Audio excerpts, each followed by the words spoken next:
Hi hello welcome to our channel Mahabharat with Kranthi.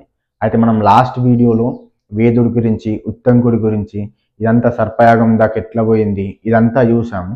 అయితే ఎవరైనా miss అయ్యి ఉంటే దాన్ని ఒకసారి చూడండి. అయితే ఈ వీడియోలో మనము భృగు వంశం గురించి చూసుకున్నాం. అయితే ఉగ్రశ్రవుడు అంటే ఎవరైతే ఈ కథలన్నీ చెప్తారో ఆ ఉగ్రశ్రవుడు శౌనకునితోని అడుగుతాడు, నేను మీకేం చెప్పాలనుకుంటున్నారు, దేని గురించి చెప్పాలి అడగంగానే ఆ శౌనకుడు ఏమంటాడంటే, నువ్వు పురాతనమైన ఏదైతే భృగువంశం ఉన్నదో ఆ భృగువంశం గురించి చెప్పు అని చెప్తాడు. అయితే దానికి ఉగ్రశ్రవుడు, ఈ భృగువంశం ఏదైతే ఉన్నదో అది చాలా గొప్పనైన వంశం, వీరిని దేవతలు కూడా ఋషులు కూడా ప్రశంసిస్తూ ఉండేవారు అని చెప్తాడు. అయితే ఒకసారి బ్రహ్మదేవుడు వరుణుని యొక్క యజ్ఞంలో అగ్ని నుండి ఈ భృగుని సృష్టిస్తాడు. భృగుని యొక్క కొడుకు చవనుడు. ఈ చవనుడికి ప్రమతి అనే కొడుకు ఉన్నాడు. ఇతను పరమ ధార్మికుడు. ప్రమతికి ఘృతాచి అనే అప్సరస నుండి రురువు అనే సంతానం కలుగుతుంది. ఈ రురువు ఎవరైతే ఉంటారో ఆ రురువునికి శునకుడు అనే పుత్రుడున్నాడు. ఇతనే శౌనకుని యొక్క ప్రపితామహుడు అని చెప్పడం జరుగుతుంది. అప్పుడు శౌనకుడు భృగు యొక్క పుత్రునికి చవనుడు అనే పేరు ఎలా వచ్చింది అని అడుగుతాడు. అప్పుడు ఉగ్రశ్రవుడు ఇలా చెప్తాడు, భృగుకి పులోమ అనే భార్య ఉంది. పులోమ అంటే భృగుకి చాలా ఇష్టం. కొంతకాలానికి భృగు భార్య గర్భధారణ చేస్తుంది. ఆ సమయంలో భృగువు స్నానం చేయడానికి బయటకు వెళ్తాడు. అదే సమయంలో పులోముడు అనే రాక్షసుడు ఆ ఆశ్రమంలోకి రావడం జరుగుతుంది.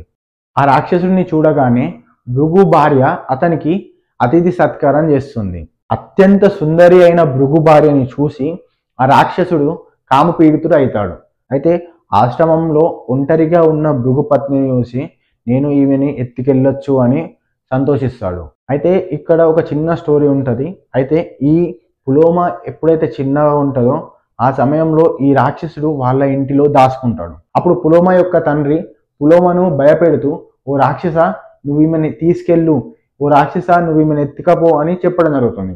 ఆ సమయంలో ఆ మాటలు విని ఆ రాక్షసుడు ఇప్పుడు ఈమెను నేను భార్యగా స్వీకరిస్తున్నాను అని అనుకుంటాడు. కొంత సమయం కాగానే ఆ తండ్రి ఎవరైతే ఉంటారో ఈమెను భృగుకిచ్చి శాస్త్ర విధంగా పెళ్లి చేయడం జరుగుతుంది. అయితే అప్పటి నుండే ఈ రాక్షసుడికి చాలా కోపం ఉంటుంది. అయితే అప్పటి నుండి అంటే ఈ రాక్షసుడు ఈ స్త్రీ ఈ పులోమ ఎవరైతే ఉన్నారో ఈమెనే నా భార్య అని అనుకుంటాడు.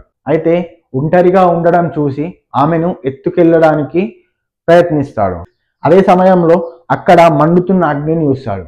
అయితే ఆ అగ్నితోని ఈ రాక్షసుడు, ఓ అగ్నిదేవ, నీవు దేవతలకు ముఖాని వంటి వాడివి, నీవు అన్ని తెలిసిన వాడివి, నువ్వు ఎప్పుడు అసత్యం ఆడవు కదా, నేను పూర్వం పెళ్లి చేసుకున్న స్త్రీ మరియు ఈ స్త్రీ ఒక్కరేనా, నేను పెళ్లి చేసుకున్న భార్య ఈమెనేనా, నేను పెళ్లి చేసుకున్న తర్వాత భృగువు ఆమెని అపహరించాడు, ఒకవేళ ఈ స్త్రీ మరియు నేను పెళ్లి చేసుకున్న స్త్రీ ఒక్క ఆమెనే అయితే నేను ఈమెని అపహరిస్తాను అని అడుగుతాడు.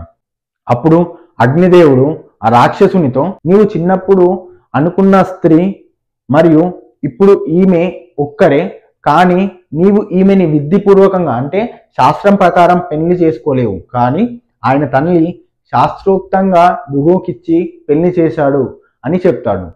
అయితే ఇద్దరు ఒక్కరే అని తెలిసినాక ఆ రాక్షసుడు ఈ పులోమాను ఎత్తుకెళ్ళడం జరుగుతుంది.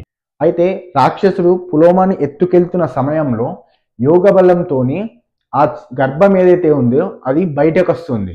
మరియు ఈ రాక్షసుడు ఆ గర్భాన్ని చూడగానే అతను అక్కడే భస్మం అయిపోతాడు. అయితే ఇది ఒక సాంస్క్రిట్ వర్డ్, చ్యుతమై అంటే అతను గర్భం నుండి పడిపోయాడు కాబట్టి, అంటే చ్యుతుడయ్యాడు కాబట్టి అతనికి చవనుడు అనే పేరు వచ్చింది. భృగువంశానికి ఆనందం కలిగించే ఆ శిశువును తీసుకొని పులోమ బ్రహ్మదేవుని దగ్గరికి ఏడుస్తూ వెళ్తుంది. పులోమ యొక్క కన్నీటితోనే ఒక నది నిర్మాణం అవుతుంది. దానికి బ్రహ్మ వధుసార అని పేరు పెట్టడం జరుగుతుంది. అయితే ఇది భృగు యొక్క ఆశ్రమం ఏదైతే ఉంటుందో దాని పక్క నుండే ప్రవహిస్తుంది అన్నట్టు. అయితే పులోమను భృగువు ఈ విధంగా చూసి ఏం జరిగిందని అడుగుతాడు. అప్పుడు జరిగిన వృత్తాంతాన్ని మొత్తం పులోమ చెప్తుంది. అయితే అప్పుడు భృగువు, నీ గురించి ఈ రాక్షసుడికి చెప్పిన వాడు ఎవడు, నేను ఇప్పుడు అతన్ని శపించాలనుకుంటున్నాను, అసలు నీ గురించి ఎవరు చెప్పారు అని అడగగానే అప్పుడు పులోమ, అగ్నిదేవుడు నా గురించి చెప్పాడు అని చెప్తుంది. అయితే మనకు ఋషుల గురించి తెలిసిందే, వాళ్ళ కోపం ఎలా ఉంటుందో తెలుసు. అయితే అదే కోపంలో భృగువు అగ్నికి, నీవు సర్వభక్షకుడు అవుతావు అని శపిస్తాడు. అయితే భృగు మహర్షి ఇలా శపించగానే అగ్ని తర్వాత ఏం చేస్తాడు, మరియు ఈ శాపానికి విమోచనం ఎట్లా జరుగుతుంది, ఇదంతా మనం నెక్స్ట్ వీడియోలో చూద్దాం. సో మరిన్ని ఇంట్రెస్టింగ్ మహాభారతం వీడియోస్ కోసం మన ఛానల్ని సబ్స్క్రైబ్ చేసుకోండి.